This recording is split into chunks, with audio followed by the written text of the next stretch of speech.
Hi friends, welcome back to our channel. ఇది నా కోసం. ఇది సండే మార్నింగ్ వ్లాగ్ అండి. ఇంకా మార్నింగ్ టిఫిన్ చేద్దామని చూశాను. అన్నం అయితే ముందల రోజు నైట్ది బాగా మిగిలిపోయింది. అంత అన్నం వేస్ట్ చేయలేం కదా, ఇంక అందుకని ఇంట్లో లెమన్స్ ఉంటే పులిహోర అయితే కలిపాను. 2 గిన్నెల్లో పాలు అయితే కాగబెడుతున్నాను. ఒక గిన్నెలో పాలు మేము కాఫీ, పిల్లలు పాలు తాగడానికి, మరొక గిన్నెలో పాలేమో సాయంత్రం పెరుగు కోసం తోడుపెట్టాలని కాస్తున్నాను. ఇంకా తర్వాత నైట్ ఆరేసిన బట్టలు ఉంటే అవి తీసేసి, ఇంకా నేను మార్నింగ్ నిద్ర లేచినప్పుడే మిషన్లో మళ్ళీ బట్టలు అయితే వేసుకుంటానండి. మా టిఫిన్ కంప్లీట్ అయ్యేటప్పటికి మిషన్ రన్ అవ్వటం అయిపోతుంది. ఇంకా ఆ తర్వాత ఆ బట్టలను అయితే ఆరేసుకుంటూ ఉంటాను. నా డైలీ రొటీన్ ఇలానే జరుగుతుందనమాట బట్టల విషయంలో మాత్రం. సండే అంటే ఖచ్చితంగా అందరం ఏదో ఒక నాన్ వెజ్ అయితే తెచ్చుకుంటూ ఉంటాం కదా. ఈరోజు మా వారు కూడా 1 కేజీ చికెన్ తీసుకొచ్చారు. చికెన్ పులావ్ చేసి చికెన్ ఫ్రై కూడా చేయమన్నారు. ఇంకా ఆయన నాకు చికెన్ ఇచ్చేసి బయటకు వెళ్ళిపోతూ ఉంటే వెజిటేబుల్స్ అవి చాప్ చేసి ఇవ్వమంటే ఆయన ఆనియన్స్ మాత్రం కట్ చేశారు. కట్ చేసి అలానే పెట్టారు. ఇంకా చూడండి, ఆ తర్వాత ఆ డస్ట్ అవన్నీ కూడా మనమే క్లీన్ చేసుకోవాలి. ఇంకా నేను తర్వాత స్నానం చేసి వచ్చేసి ఇక్కడ వంట అయితే స్టార్ట్ చేశాను. ఫస్ట్ కొంచెం వైట్ రైస్ అయితే వండానండి, పిల్లలు ఏమైనా పెరుగన్నంలో కావాలి అంటే అని. ఇంకా తర్వాత బిర్యానీ చేసుకోవడానికి అలాగే కర్రీ చేసుకోవడానికి 2 సైమల్టేనియస్గా ఒకేసారి స్టార్ట్ చేసుకున్నాను. మా ఇంట్లో మేమందరం స్పైసెస్ చాలా తక్కువగానే తింటామండి. స్పైసీ ఫుడ్ తినలేము. మేము అనుకుంటే ఇంకో మా పిల్లలు ఇంకా బాగా చప్పగా తింటారు. ఏదైనా సరదాగా వాళ్ళని రెస్టారెంట్‌కి తీసుకువెళ్దాం అన్నా కూడా వాళ్ళు అక్కడే స్పైసీ ఫుడ్ ఏమైనా కొంచెం తగిలింది అంటే పాపం ఆ రోజు వాళ్ళకి కడుపు మాడినట్టే. అంటే ఏమీ తినలేరు. ఇంకా వాటర్ తాగుతూ కూర్చుంటారు. అందుకని మ్యాక్సిమం ఇంట్లో నేను వాళ్ళ టేస్ట్‌కి తగ్గట్లుగా, వాళ్ళ స్పైస్ లెవెల్స్‌కి తగ్గట్లుగా నేనైతే ఇంట్లో ప్రిపేర్ చేస్తూ ఉంటాను.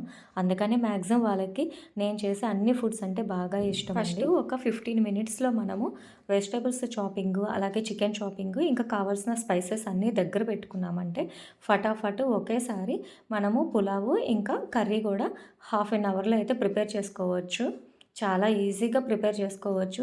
నాకెందుకో వెజిటేబుల్స్తో కర్రీ చేయటం కన్నా ఈ చికెన్తో ఏ ఐటెం చేసినా కూడా చాలా ఈజీగా అనిపించింది. చాలా ఫాస్ట్గా చేస్తాను. టేస్ట్ కూడా ఇవి ఇంకా బాగా వస్తాయి.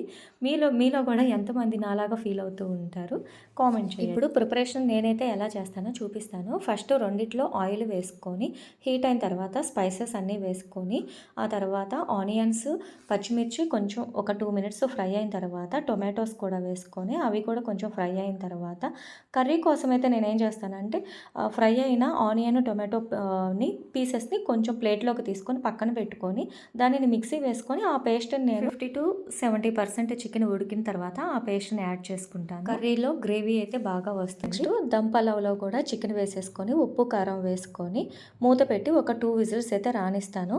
ఇలా చేయటం వల్ల మనం మ్యారినేట్ చేసుకోలేదు కాబట్టి ఉప్పు కారము పీసెస్కి పట్టి పీసెస్ కూడా చప్పగా లేకుండా టేస్ట్ అయితే చాలా బాగుంటుంది. ఇంక ఇక్కడ కుక్కర్ విజిల్స్ వచ్చే లోపల చికెన్ కర్రీ అయితే రెడీ అయిపోతుందండి. ఇక్కడ పీసెస్ అయితే మెత్తగా ఉడికిపోయాయి. ఇంకా దీనిలో ధనియాలు ఇంకా జీలకర్ర కలిపి ఆడించుకున్న పౌడరు, ఇంకా గరం మసాలా, అలాగే కొత్తిమీరను వేసుకొని నేను ఎండు కొబ్బరి పౌడర్ కూడా వేసానండి. కాకపోతే ఆ క్లిప్ మిస్ అయ్యింది. దానివల్ల ఏంటంటే చికెన్ బాగా ఫ్రై వస్తుంది, టేస్ట్ కూడా బాగుంటుంది. ఎండు కొబ్బరి పొడి మీరు కూడా కావాలంటే వేసుకోండి. చికెన్ ఫ్రై రెడీ అయిపోయింది. ఇక్కడ కుక్కర్ కూడా విజిల్స్ వచ్చేసింది. ఇప్పుడు మీకు లోపల ఎలా ఉడికిందో పీసెస్ చూపిస్తాను. ఇలా ఫస్ట్ చికెన్ ఉడికించుకొని తర్వాత రైస్ వేసుకుంటే మనము చికెన్ ఉడకడానికి ఎక్కువ టైం పడుతుంది, రైస్కి అంత టైం అవసరం లేదు. కాబట్టి 2 కలిపి ఒకేసారి వేసుకుంటే ఏమవుతుందంటే అన్నం చిమిడిపోతుంది, అంటే మెత్తగా అయిపోతుంది అనమాట. అందుకని ఫస్ట్ ఒక 2 విజిల్స్ చికెన్ ఉడికించుకొని తర్వాత రైస్ని యాడ్ చేసుకొని ఇంకా ఆ తర్వాత కావాల్సిన స్పైసెస్ అన్నీ యాడ్ చేసుకొని మనము మళ్ళీ ఒక 2 విజిల్స్ సరిపోతుందండి. ఎందుకంటే బియ్యం కూడా నానబెట్టి ఉన్నాం కాబట్టి ఒక 2 విజిల్స్ సరిపోతుంది. ఏమైనా కొంచెం మీకు డౌట్గా ఉంది అనుకుంటే ఇంకొక విజిల్ రానివ్వండి. ఇంకా మన పలావ్ అయితే రెడీ అవుతుందండి. టేస్ట్ అయితే సూపర్గా ఉంటుంది. మెయిన్లీ దీన్ని నేను మా పిల్లల కోసం కాబట్టి తక్కువ కారం వేసి ఎక్కువ చికెన్ పీసెస్ వేసి చేశానండి. వాళ్ళు ఇంకా కర్రీ తినరనమాట. సో అందుకని నేను తక్కువ స్పైస్తో చేశాను. కర్రీలో మేము ఇంకొంచెం స్పైసెస్ ఎక్కువ యాడ్ చేసుకుంటాం అనమాట. ఇంకా ఇంతేనండి. నా స్టైల్ పలావ్ అయితే ఇంతే. క్విక్ అండ్ ఈజీగా అయిపోతుంది. ఎవరైనా వంట రాని వాళ్ళు కూడా చాలా ఈజీగా చేసుకోగలుగుతారు. ఈ వీడియో కనుక మీకు నచ్చితే please like, share and subscribe. Thank you.